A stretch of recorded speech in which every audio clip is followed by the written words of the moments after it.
Dan hari ini kita merayakan kenaikan Yesus Kristus 2000 tahun yang lalu. Wow, luar biasa. 2000 tahun yang lalu ada sebuah peristiwa penyelamatan umat manusia lewat perantaraan Allah sendiri yang menjadi manusia. Dan oleh sebab itu lewat perantaraan kehadirannya sebagai rupa seorang manusia, dia lahir dari perawan Maria yang tidak disetubui oleh laki-laki, dan anak itu adalah Allah sendiri. Lahir dalam rahim perawan itu dan dia hidup dan dia menjadi penebus bagi kita sekalian. Dan dalam peristiwa kematian, kebangkitan tentunya tidak akan lengkap kalau tidak ada kenaikan. Sama-sama bilang dengan saya, kenaikan itu penting.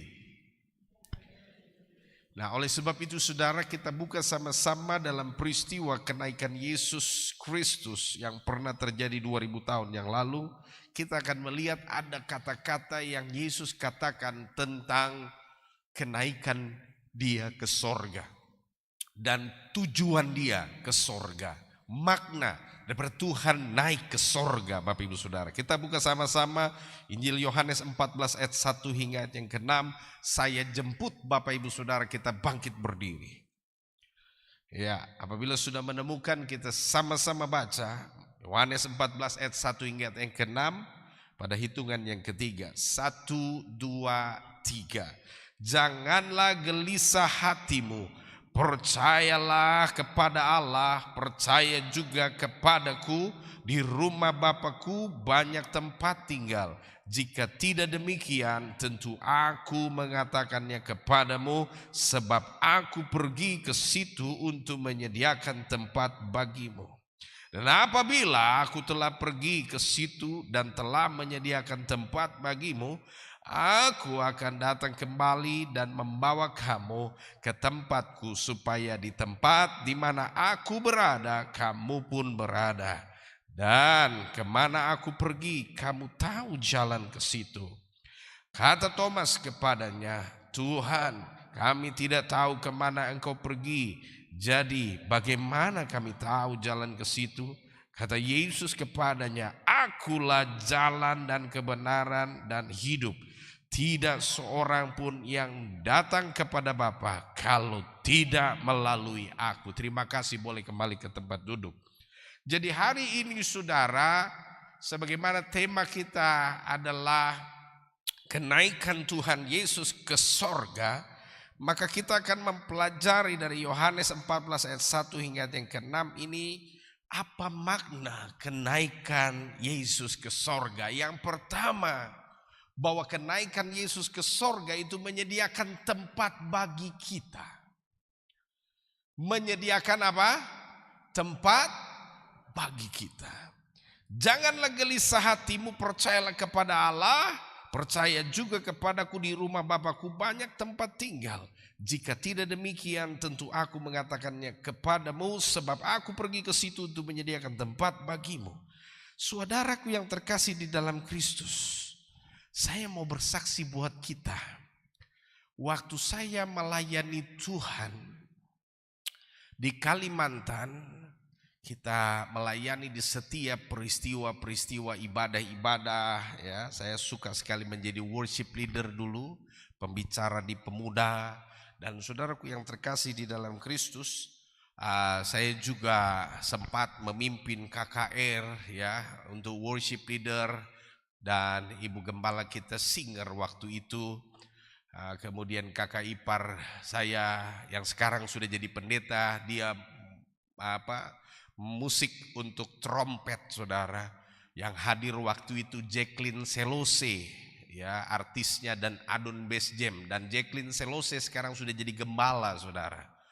Pada waktu itu pengkhotbahnya adalah Bapak Yusak Hadi Siswantoro ya. Ya, sekarang menjadi gereja YHS saudara, bersama dengan Pastor Andi Simon. Nah, saudaraku yang terkasih di dalam Kristus, di tengah-tengah peristiwa sibuknya saya melayani pekerjaan Tuhan, meninggallah saudara sepupu saya yang bernama Andre. Dia meninggal karena sakit ginjal waktu itu. Kemudian saya bilang begini, saudara, yang namanya semangat-semangat melayani pasti ada sombong-sombong rohani sedikit lah, itu kan biasanya begitu ya kan. Apalagi nih pelayanan banyak gitu kan. Ya, lalu saya bilang begini, waktu saudara saya meninggal dan akan pemakaman, besoknya pemakaman, saya bilang gini sama Tuhan, saya tidak mau pergi, biarlah orang mati menguburkan orang mati. Itu bahasa saya. Tuhan ingatkan lagi, berangkat, itu keluar ke saudara itu, kau harus hadir di pemakamannya. Saya bilang lagi dalam hati, biarlah orang mati menguburkan orang mati. Malamnya saudara, saya bermimpi. Kira-kira pada gambar ini, saudara bisa lihat gambar ini ya. Jadi di gambar ini saudara, saya gambar tadi malam, saya kira-kira saya ingat itu posisi gimana kejadian itu. Saya bermimpi, saya melihat ada tangga naik ke sorga. Tangganya itu emas ya saudara ya. Jadi tangganya seperti tangga terap yang ada di balkon itu saudara ya. Jadi tangganya begitu. Jadi bukan tangga yang orang IndiHome tangga bukan. Tapi tangga yang berterap begitu. Naik ke sorga emas gitu. Saya naiklah. Sampai mau naik ke sorga itu saya sementara mengikuti tangga itu saya bertemu dengan kakak sepupu saya ini saudara ya. Jadi kakak sepupu saya ini jalan dan diskusi, kita sambil naik tangga sampai menuju puncak di awan-awan gitu. Ya, kira-kira seperti gambar ini saudara bisa lihat ya. Sampai ada batasnya gitu. Jadi langit itu ada batasnya dan kemudian awan-awan begitu. Ya, jadi jalannya tuh kayaknya ditutupi awan gitu. Jadi hampir enggak kelihatan itu jalan. Tapi ada hal yang menarik saudara dari peristiwa saya ke sorga. Saya melihat ada rumah-rumah seperti ini. Saudara bisa lihat di gambar itu ya. Kecil-kecil rumah itu bulat gini-gini model rumahnya. Nah, itu dia tuh. Saudara bisa lihat nih. Model rumahnya kira-kira begini. Jadi bawahnya itu persegi kubus gitu, ya. Persegi kubus, tapi bagian atasnya itu kayak Honai Papua itu. Ya, melengkung begitu. Dan semuanya terbuat dari emas. Anehnya tidak ada jendela. Cuman ada pintunya. Dan saudaraku yang terkasih di dalam Kristus, yang unik adalah di sorga itu rumahnya itu berderet rapi begini saudara. Banyak sepanjang engkau melihat, sedemikianlah rumah itu dan berbaris rapi saudara. Kalau di dunia ini rumah tuh enggak simetris, betul enggak? Sebagus-bagusnya KPR, BTN saudara dibuat pasti ada ruas jalan yang tidak simetris, ada yang tak mereng-mereng, ya begitulah maklum lah tukang Indonesia tuh. Tapi tukang sorga saudara dijamin rapi.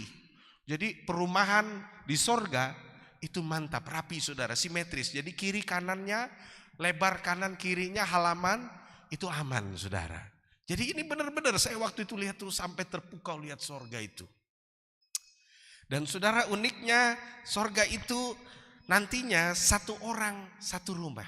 Jadi tidak ada cerita satu orang rame-rame di rumah itu saudara. Ya, jadi sekali lagi saya bilang apa tadi? Satu orang satu rumah. Jadi saudara tidak ada cerita suami istri di sorga. Ya, makanya kekristenan tidak mengajarkan. Yesus bilang ketika ahli Taurat bertanya, jika saya menikah, ya kan, dan siapakah pasangan saya di sorga? Tidak, ternyata Alkitab bilang di sorga tidak kawin mengawinkan. Jadi itu sebabnya saudara, apa yang saya mimpikan ini benar-benar betul, bahwa satu orang satu rumah. Apa artinya saudara? Berarti setiap kita bertanggung jawab masuk tidak masuknya kita ke sorga itu pribadi. Sama-sama bilang dengan saya, keselamatan itu pribadi. Amin. Jadi kalau ibu sembayang, bapak tidak sembayang, kasih tinggal dia. Nanti dia termasuk sorga tuh. Haleluya. Kalau bapak sembayang, ibu tidak sembayang, kasih tinggal dia. Karena yang masuk sorga pribadi demi pribadi. Ibu sembayang, anak-anak tidak sembayang, kasih tinggal dorang, dong masuk neraka, tidak ada urusan. Karena masuk sorga itu pribadi. Jadi setiap kita bertanggung jawab atas pribadi kita. Sebab di sorga tidak ada rumah itu nebeng. Kita masuk sorga, saya nebeng kok puru rumah dulu kah? Tidak bisa saudara. Sorga itu rumahnya satu orang satu rumah. Begini nih modelnya. Waktu saya lihat itu saudara pemandangan, indah sekali, emas semua saudara rumahnya. Dan bentuk rumahnya itu tadi saya bilang modelnya seperti ini. Ya, segi 4 tapi bagian atasnya melengkung. Pas mirip seperti rumah-rumah Papua yang ada di pegunungan sana tuh, dia bulat-bulat begitu. Ya, saudara begitu. Jadi saudaraku yang terkasih di dalam Kristus, saya bicara dengan Sepu Kakak, aduh bagus sekali ya di sini. Saya langsung ngobrol dengan dia, bilang begini, baru bagaimana? Enakkah di sini? Wah, luar biasa, sukacita di sini penuh dengan kedamaian. Dia bilang dengan saya, Ade. Oh ya sudah, saya bilang, Kakak, kau pulang ke tidak? Tidak, saya di sini, dia bilang. Sudah, akhirnya saya pulang dulu sudah. Saya turun lagi tangga itu saudara. Nah, ketika saya berbicara dengan dia, saya turun lagi lewat tangga itu. Dan saya bangun langsung, saya keringat dingin, keringat jagung saudara. Tuhan, kenapa saya mimpi Sepu Kakak yang mati ini, haleluya. Aduh, berarti saya besok ikut pemakaman saudara. Akhirnya saya ikut pemakaman besoknya saudara. Tapi peristiwa itu mengajarkan kepada saya bahwa sorga itu nyata saudara. Kalau saya tidak begitu, berarti saya tidak bisa mendampingi Sepu Kakak itu, paling tidak melihat sorga beberapa menit saudara. Ya, beberapa menit lamanya diskusi kita ada di sorga itu saudara.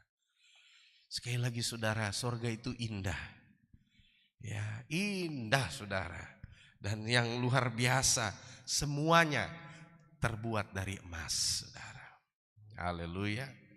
Jadi mungkin kebetulan saya pas pergi ini ceritanya pas di kapling perumahan orang-orang sorga. Karena memang kan kalau dilihat dalam kitab Wahyu ada juga sungai yang mengalir, kiri kanannya ada ada pohonnya gitu. Jadi saya tuh pas kebetulan dapat tangga khusus langsung tempak di tempat pemukiman warga sorga gitu saudara. Jadi tidak kebetulan ke Taman Edennya. Tidak juga langsung ke kerajaan sorga tempat Yesus bertahta dalam kemuliaan. Jadi saya kebetulan langsung ke kapling tempat istirahatnya saudara. Haleluya.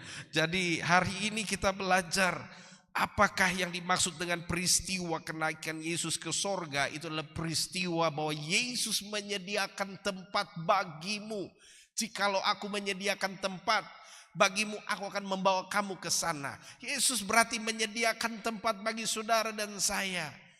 Dia bikin suatu tempat yang begitu spesial sehingga setiap orang satu rumah. Satu orang satu rumah. Ya. Satu orang satu rumah. Ya. Kalau kita melihat saudara, dimanapun kita berada, kadang-kadang ya, kalau acara besar rame-rame ya kan, seperti kemarin ada acara di keluarga mama saya cerita ketika ada dia punya adik sepupu meninggal, kemudian rumah itu saudara seperti roti lapis karena di ruang tamu manusia tidur semua, di ruang makan juga sampai di dapur juga semua kamar penuh karena acara kematian. Begitu seperti roti lapis. Jadi bayangkan satu rumah ada sekitar mungkin berapa puluh orang di dalam situ saudara. Di sorga tidak seperti itu saudara. Tidak kekurangan tempat. Jadi tidak ada cerita berjejal dalam satu tempat.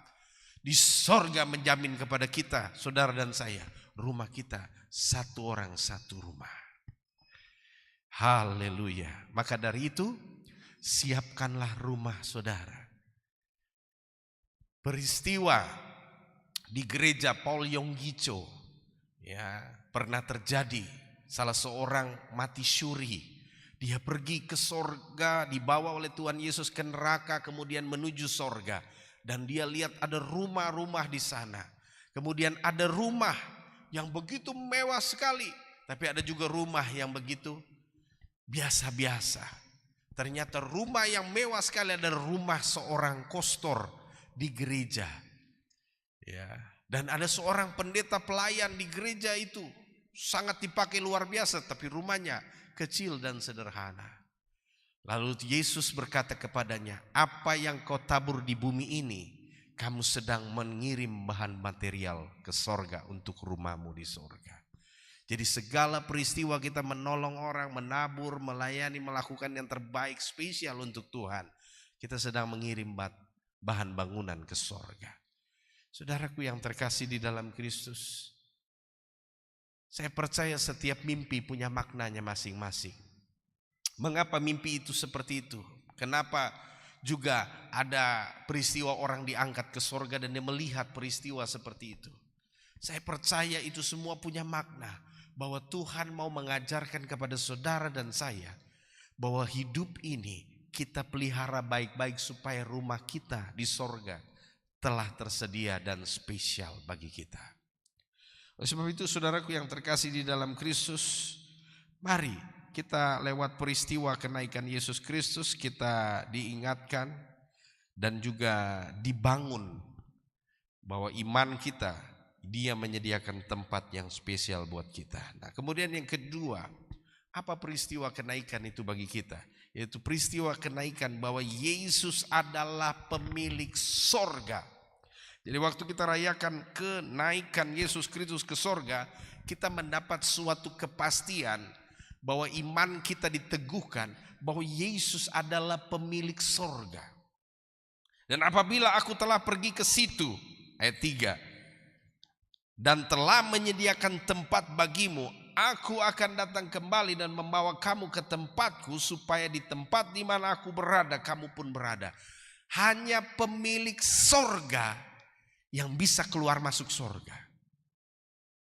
Ya. Yesus pemilik sorga. Saudaraku yang terkasih di dalam Kristus, semua rasul, semua nabi dalam Alkitab, semua tokoh-tokoh sejarah Alkitab, mereka semua mewartakan tentang kerajaan sorga. Tapi sekali lagi, mereka bukan penguasa sorga. Tapi saya mau sampaikan bahwa Yesus Kristus adalah pemilik sorga. Maka dari itu dia suka-suka mau dia bikin sorga itu, dia rapikan, dia siapkan tempat sorga itu jadi perumahan. Mau dia bikin itu jadi tempat kerajaan, suka-suka dia. Dia mau masuk dan dia mau keluar, suka-suka dia. Karena dia pemilik sorga, Bapak Ibu Saudara. Ya. Jadi saudaraku yang terkasih, kalau saudara kita pelajari kata dia menyediakan tempat, berarti ada sebuah perubahan terjadi. Sorga dengan desain lama berubah dengan desain baru. Itu cuma karena satu hal, karena orang percaya mau kembali ke sorga. Karena akan ada kedatangan anak-anaknya yang percaya. Dia merubah sesuatu tatanan sorga dan menyediakan tempat sorga. Jadi desain sorga dia robah demi saudara dan saya. Kata menyediakan itu berarti dia merumbak, ya, ada perubahan desain dari desain awal sorga menjadi desain baru sorga. Untuk apa? Untuk satu tujuan, menyambut saudara dan saya. Kita ini spesial Bapak Ibu Saudara. Sampai-sampai Yesus bilang, aku menyediakan tempat bagimu. Seolah-olah kata ini menjelaskan kepada kita tadinya tidak ada, tapi dia bikin jadi ada. Dia adalah Tuhan yang biasanya kita bisa lihat sorga itu saudara adalah sesuatu yang sama dari abad ke abad. Dari masa ke masa, dari milenial ke milenial. Tapi dengan peristiwa dia naik ke sorga, dia menyiapkan tempat. Itu artinya dia merubah desain sorga untuk mempersiapkan kedatangan saudara dan saya yang nanti akan dijemputnya. Kita spesial Bapak Ibu Saudara. Sampai-sampai Tuhan Yesus dengan suatu kata menyediakan tempat, berarti dia sibuk-sibuk buat saudara dan saya yang akan kembali ke sorga, yang akan berpulang ke sorga. Sekali lagi saudara, kita ini kadang-kadang tidak menghargai Tuhan saja. Ya, Tuhan datang ke bumi, rela mati buat saudara dan saya. Dia benar-benar mengorbankan nyawanya, itu demi saudara dan saya. Belum lagi dia menebus kita dengan darahnya yang mahal. Dia kembali ke sorga dengan begitu antusias. Dia bilang, aku akan pergi kembali ke sorga, menyediakan tempat bagimu. Dia sediakan saudara, dia ciptakan sesuatu. Dia bikin suatu pesta penyambutan spesial. Jadi desain lama sorga, dia bikin jadi desain baru sorga. Hanya demi menyambut saudara dan saya. Sekali lagi saya mau bilang, sama-sama katakan dengan saya spesial di mata Tuhan. Ya, di bumi ini mungkin kita nggak dispesialkan orang gitu kan. Kita nggak dihargai orang, tapi saya mau bilang, waktu saudara kembali ke sorga engkau spesial. Karena Tuhan siapkan khusus buat anak-anaknya. Dia robah desainnya. Ya, jadi belum tentu seluruh sorga didesain langsung dia robah, tapi mungkin ada beberapa tempat di sorga yang dia siapkan khusus untuk saudara dan saya bermukim di sorga. Jadi saya percaya dan yakin Tuhan itu luar biasa Bapak Ibu Saudara. Bagaimana dia menspesialkan kita, coba kita juga harus menspesialkan Tuhan dalam kehidupan saudara dan saya. Ibrani 12 ayat yang ke-22 hingga 24. Tetapi kamu sudah datang ke Bukit Sion, ke kota Allah yang hidup, Yerusalem surgawi, dan kepada beribu-ribu malaikat, suatu kumpulan yang meriah, dan kepada jemaat anak-anak sulung yang namanya terdaftar di sorga, dan kepada Allah yang menghakimi semua orang, dan kepada roh-roh orang-orang yang telah menjadi sempurna, dan kepada Yesus pengantara perjanjian baru, dan kepada darah percikan yang berbicara lebih kuat daripada darah Habel. Lihat saudara, ke Bukit Sion, ke kota Allah yang hidup. Wow. Ya, saudara, sebelum perjanjian baru ada, ya, kita selalu melihat gambaran perjanjian lama, sorga itu penuh dengan ya kemilauan, ya, tahta yang kita lihat. Tapi begitu kita melihat Yesus naik ke sorga dan Ibrani melihat, kemudian dia menulis kembali peristiwa yang dia lihat tentang sorga setelah Yesus naik ke sorga. Sekarang jadi apa? Sorganya jadi apa? Jadi kota. Garis bawahi saudara, ini ada peristiwa yang luar biasa. Saudara baca dalam perjanjian lama, kita akan melihat bahwa ada sebuah peristiwa tahta Allah. Kemudian Yehezkiel melihat sorga juga seperti sungai yang keluar dari bait Allah. Kemudian ada pepohonan kiri dan kanan gitu kan. Ya, kemudian ada pohon yang memberi kesembuhan. Lalu dia berjalan semakin lama semakin dia air mulai naik ya kan, dari mata kaki, mata pinggang, kemudian sampai tidak bisa lagi dia berjalan dan dia berenang. Sorga didefinisikan seperti sebuah kerajaan, kemudian juga sorga seperti bait Allah dengan alam di sekitarnya yang begitu masih natural, alami.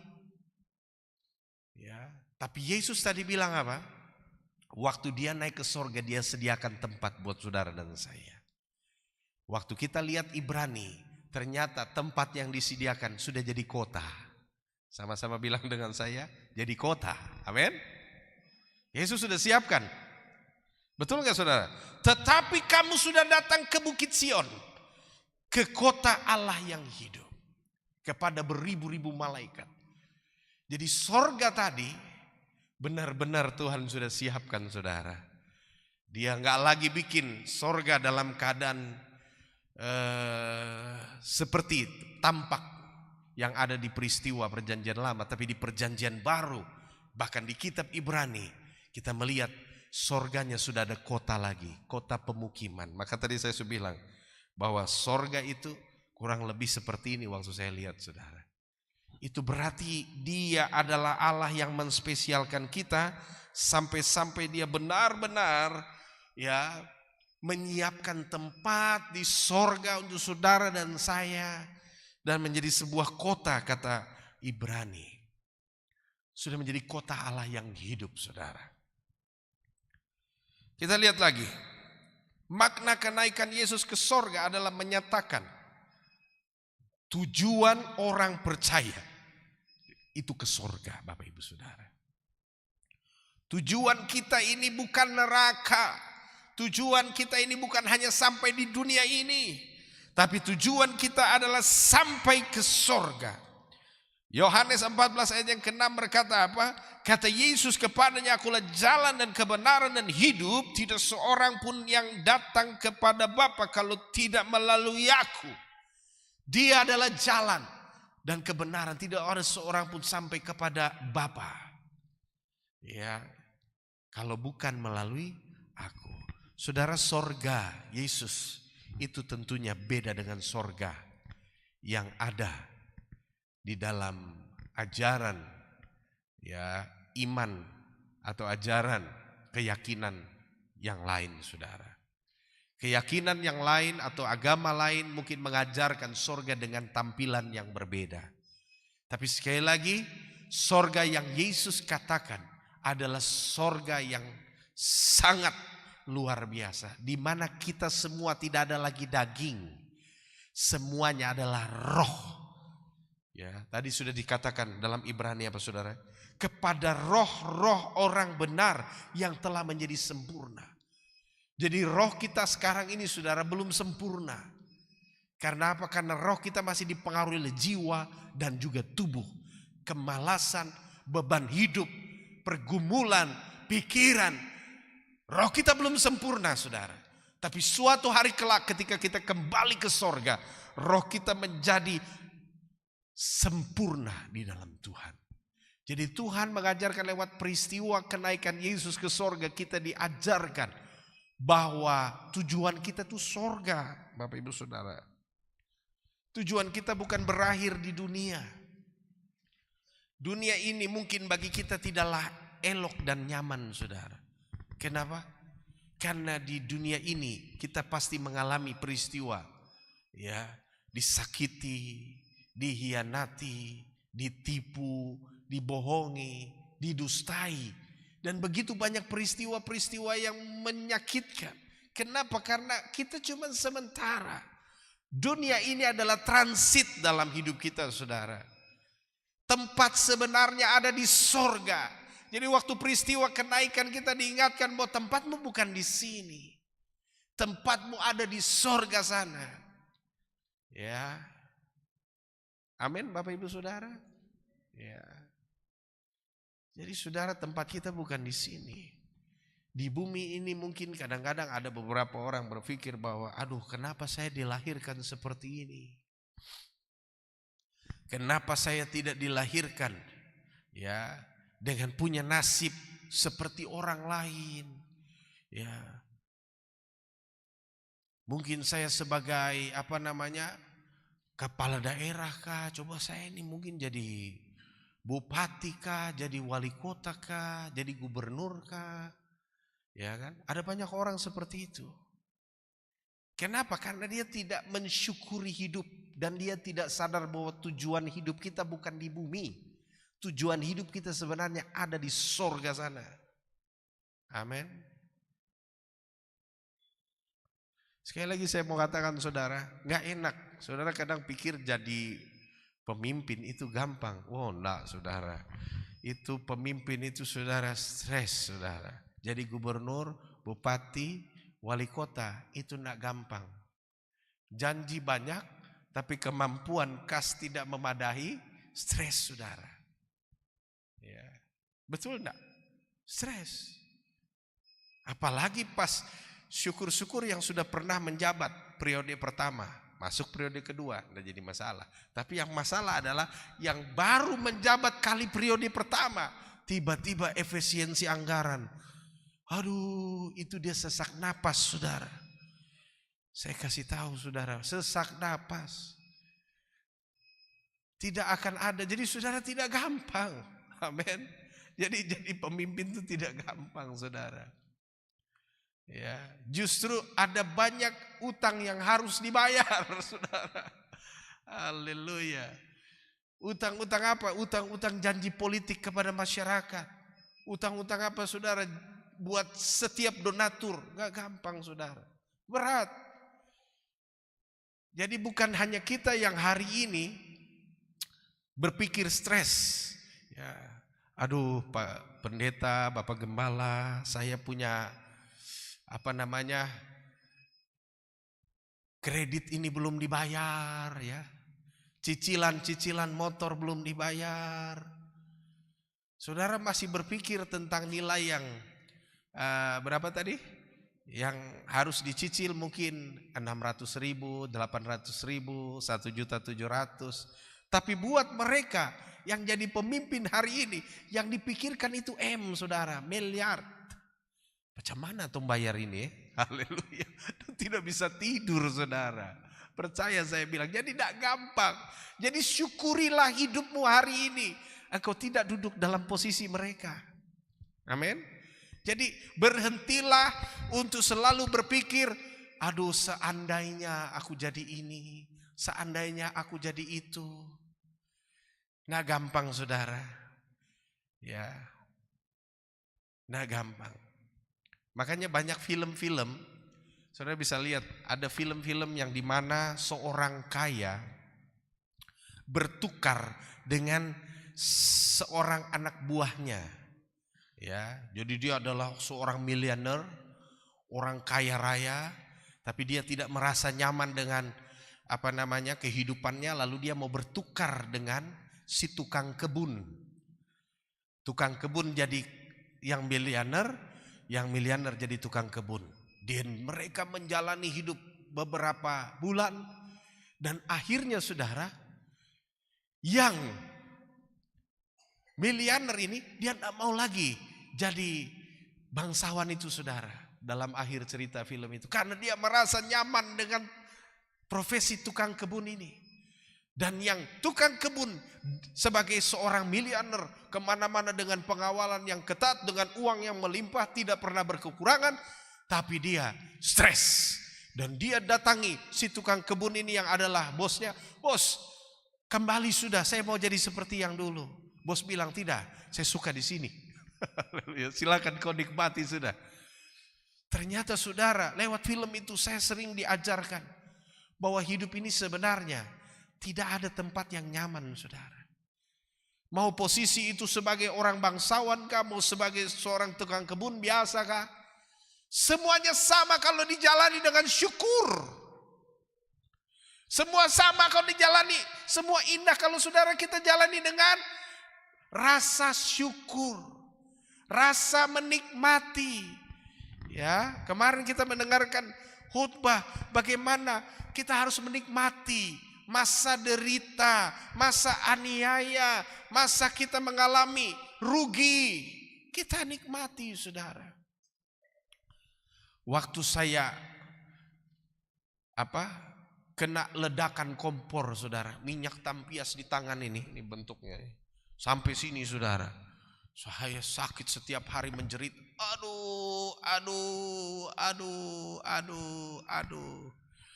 Lalu Ibu Gembala bilang begini, sudah nikmati saja. Kata nikmati itu saya tidak terima, pertama dia bilang. Tapi saya bilang, aduh, tapi saya pikir juga betul juga. Kalau saya tinggal mengeluh juga tambah sakit. Begitu saya menikmati, rasa sakit hilang saudara. Betul. Waktu saya mengeluh tambah sakit. Wah, aduh, begitu saudara. Oh, saya rasa itu masih ingat saudara, rasa sakitnya itu saudara.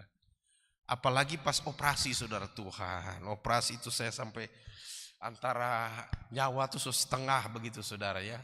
Rasa mau keluar di rohnya saudara. Kalau sakit sekali saudara operasi itu. Ya dikuliti, bayangkan saudara dikuliti. Jadi kulit saya dikuliti saudara, itu tidak gampang. Haleluya. Tetapi saudara, hal yang luar biasa ketika kata dari Ibu Gembala bilang, coba nikmati saja. Saya yang begitu saya pikir, saya coba menikmati. Hilang rasa sakitnya saudara.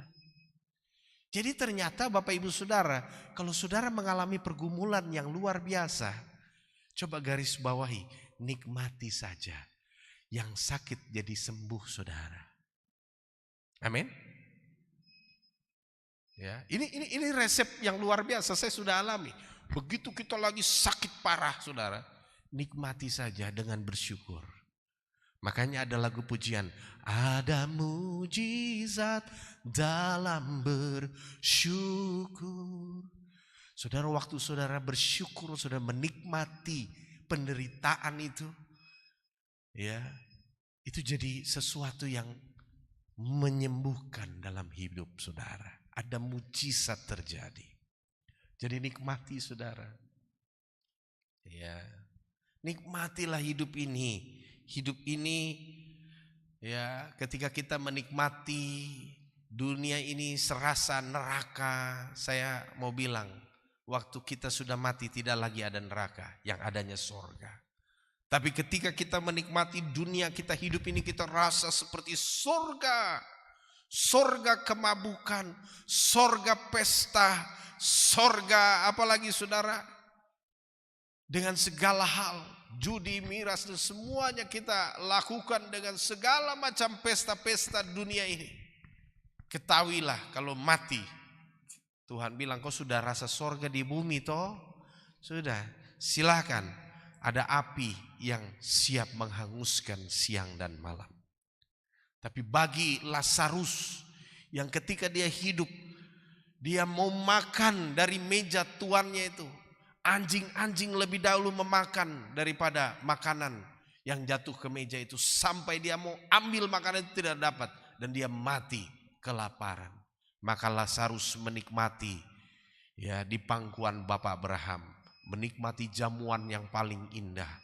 Sedang orang kaya itu dibakar dan ulatnya keluar dari mata, dari telinga, apinya tak pernah padam. Dan dia berkata kepada Bapak Abraham, Bapak Abraham, biarkanlah, berikanlah supaya Lazarus mencelupkan, ya, pada ujung jarinya itu air agar menyejukkan bibirku ini.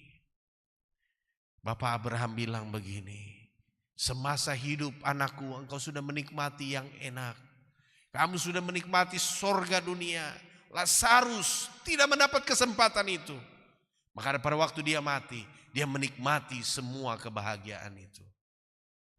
Jadi Bapak Ibu Saudaraku yang terkasih, ini sangat penting buat kita sekalian.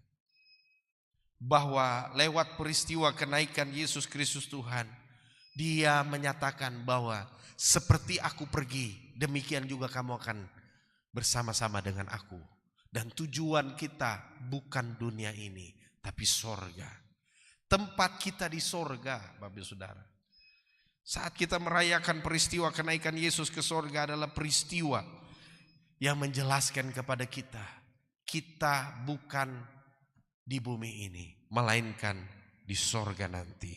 Yohanes 3 ayat 16 ayat 17 berkata, karena begitu besar kasih Allah akan dunia ini sehingga mengaruniakan anak yang tunggal supaya setiap orang yang percaya kepadanya tidak binasa, melainkan beroleh hidup yang kekal.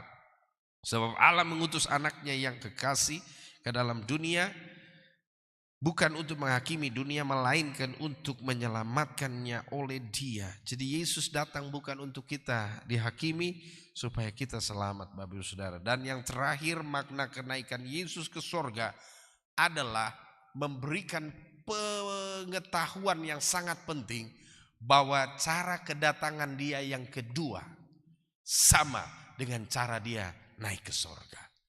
Saya bacakan kepada kita Kisah Rasul 1 ayat yang ke-11. Dan berkata kepada mereka, hai orang-orang Galilea, mengapakah kamu berdiri melihat ke langit? Yesus ini yang terangkat ke sorga meninggalkan kamu akan datang kembali dengan cara yang sama seperti kamu melihat dia naik ke sorga. Jadi peristiwa kenaikan Yesus ke sorga langsung memberikan sebuah pengetahuan penting buat orang-orang yang menantikan kedatangan Tuhan, bahwa cara dia naik ke sorga adalah cara dia juga datang kembali kedua kali untuk menjemput saudara dan saya. Amin. Jadi jangan tunggu Yesus bayi lagi, tidak. Cara pertama dia lahir lewat perawan, karena itulah yang tertulis dalam kitab Mika, kitab Yesaya, kitab para nabi dan seterusnya. Tapi cara dia datang kembali tidak dalam rupa bayi lagi, tetapi dia akan datang dalam rupa apa saudara? Kemuliaan raja. Dia datang menjemput karena dia sudah siapkan tempat. Kota Allah yang kudus itu sudah jadi, perumahan sorga dan kapling-kaplingnya sudah siap, maka dia akan jemput saudara dan saya. Pastikan setiap kita pasti punya kapling di sorga. Amin. Siapa yang yakin di sorga punya kapling? Haleluya. Tidak ada yang angkat tangan kan? Haleluya. Pak Pendeta belum saatnya. Maka saya setelah mau angkat tangan. Maksudnya imani, ya kan? Tak masalah. Yang penting di sana sudah ada gitu. Amin. Ya, saudara, harus imani bahwa kita pasti punya rumah di sorga. Karena Yesus jadikan setiap kita dengan tempatnya masing-masing. Jadi hari ini lewat kedatangan Yesus Kristus, lewat kenaikan Yesus Kristus, kita juga belajar bahwa kedatangan Dia dengan cara yang sama.